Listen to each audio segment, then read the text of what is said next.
Happy New Year! Welcome to the first video newsletter of 2011. And today you're going to learn how to talk to your friends and family about what we've been discussing over these past couple of months. Where your true happiness comes from, that the external reality isn't really where your well-being is. And when you share this with your family and your loved ones in ways that make sense for them, there's some really cool benefits you have. You avoid conflicts. You decrease conflicts. You increase intimacy. You avoid drama in your family. And boy, I had a little bit of that over the holidays. It's nice not to have it, isn't it? And if you keep at it, you become a leader in your family as well, helping everyone come together with greater peace and joy. All wins for everybody. And then family gatherings become something you want to go to rather than something you might dread or avoid. So this is how I talk about it with people in my family, and this can be adjusted for children as well. We've had a lot of requests about how to talk to children about this. And so what happened over the holiday, and I even have the exact drawings that I actually did. You can't read it though, but I drew it out on the board. A flag with winds of circumstance, and how we're making it all up. Out of great compassion for you, I've recopied this.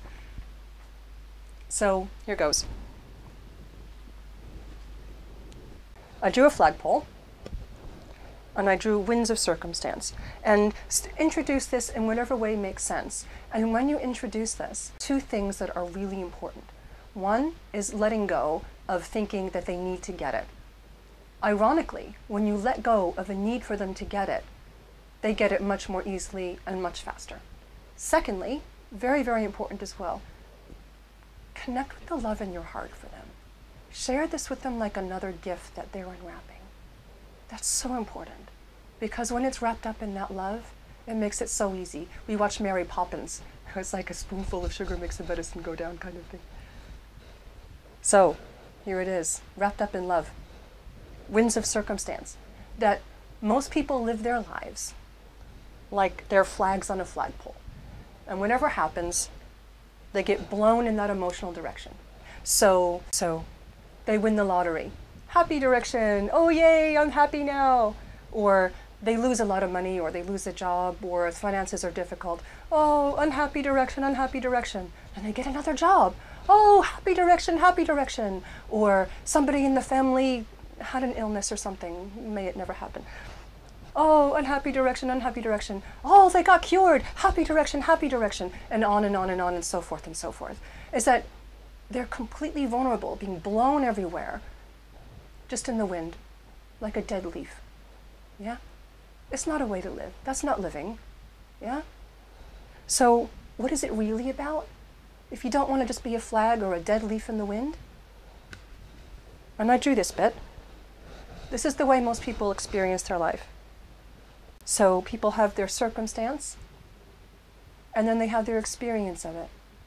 And a lot of people think, the way most of the world works, is that circumstance determines experience. It's not so. That there's a secret something. It's the biggest secret. And when you introduce it to children, if they're in the middle of being upset, help them calm down first, and then you can, like a big conspiratorial whisper, would you like to know a secret of being happy practically all the time? And who would turn that down, even if you're a big kid?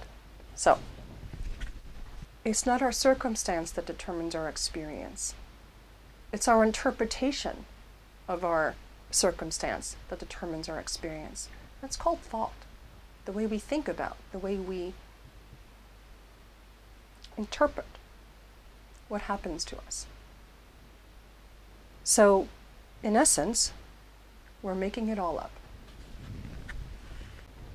Use examples from their lives, from other people's lives that they're aware of in the family. Like, you remember when Aunt Jo something and something, and she was really okay with it actually. Most people would have been upset about it. Yeah? But Aunt Jo was really fine with it. It wasn't the circumstance, it was her experience of it, because the way she was thinking about it, right? If Aunt Jo did it, you can do it, because it's what we do as human beings. And you give examples, and every time they give an example, just bring up a counterexample, because it's a law. It's a law like gravity, and you can say that as well. This is the way it is all the time. And these two pictures for adults are really, really useful. For kids, it's a little different. For kids, it's about saying about their well-being. And you can use the same language with kids with adults. And to talk about, where their happiness comes from is from inside. That, for instance, with my daughter, she got a little upset over limiting chocolate consumption. So we had a short discussion on how the amount of her happiness is not connected to the amount of chocolate she eats. It's completely separate. And that her well-being is her well-being, and her well-being comes from inside, not from chocolate. It comes from the inside. And, like I said earlier, you introduce this like, oh, do you want to know a secret to how you can be happy? Like practically all the time. Because it's not going to be 100% of the time for anybody, because we're human and we fall off our happiness horse and then we get back on it. And that, I guess, is a third thing to really keep in mind with this. And that's trust. Trust that they really already have this inside of them, no matter what their age. And that you already have it inside of you. And that when you connect with your loved ones from your own certainty and knowing, from your own calmness and clarity, it works so much better. And on the run-up to the conclusion of this video, it's about doing it over time. That you don't just draw this once, dump it, walk away, and expect to come back with all your family problems solved, yeah? It's a matter of coming to them with that same acceptance, that same wrapping it up with love, the same message, that same trust, over and over again. And it builds over time. Over the holiday period with who is in effect my mother-in-law, we spoke about it in the first couple of days and over the time that she was here. And by the end, she wasn't going, oh, no, no, no, no, no. She was going, oh, I really look forward to talking to you about this some more. She's beginning to remember inside her own inner wisdom. And if I had ever gotten upset with her, it wouldn't have worked. And so it's really trusting, yeah? Trusting the process, trusting yourself, trusting them with immense love and acceptance. And that what it leads to, you start this now, in January 2011. Next Christmas, next holiday season, whatever it is that you do in December, is going to be so even more awesome than it possibly could have been. Because you put the work in now and that trust and that love with your family.